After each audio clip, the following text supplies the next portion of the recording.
Le président Alassane Ouattara a reçu en fin de conseil de ministres ce 13 avril la lettre de démission du Premier ministre Patrick Hatchi. Après cela, il s'est prononcé sur les véritables raisons de la démission de son équipe. Annoncée depuis longtemps, la démission du gouvernement Patrick Hatchi a eu lieu ce mercredi 13 avril 2022 à l'Éléphant, palais présidentiel du Plateau. Le président Alassane Ouattara a fait un discours dans lequel il a donné les motifs réels qui ont milité à la dissolution du gouvernement. Réduire le train de vie de l'État est la première raison. Je procéderai dès la semaine prochaine à la nomination d'un nouveau Premier ministre qui devra me proposer une trentaine de membres. Il est impératif de réduire les dépenses de l'État, a déclaré le chef de l'État Alassane Ouattara.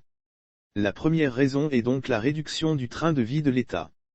En fait, le président Ouattara est conscient que les Ivoiriens se plaignaient ces derniers mois de la cherté de la vie et du train de vie élevé de l'État avec un gouvernement pléthorique.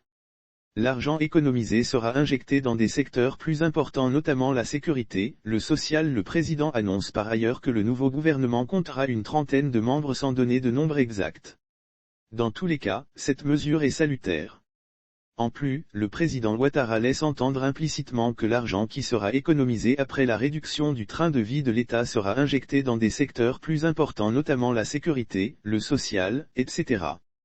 Lire aussi après sa démission, Patrick Hatchi pressenti vice-président, révélation sur son probable successeur à la primature, nous irons vers la résilience sociale et sécuritaire, la réduction du nombre des ministres, naturellement le départ de certains d'entre vous. Je voudrais d'ores et déjà à toutes et à tous adresser mes remerciements pour le travail accompli parce qu'ils ne seront pas reconduits dans le nouveau gouvernement, a clarifié Alassane Ouattara.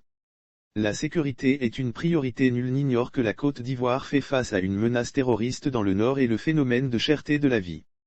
Ce sont en su, ces deux fléaux que Ouattara veut freiner en réduisant le nombre des ministres.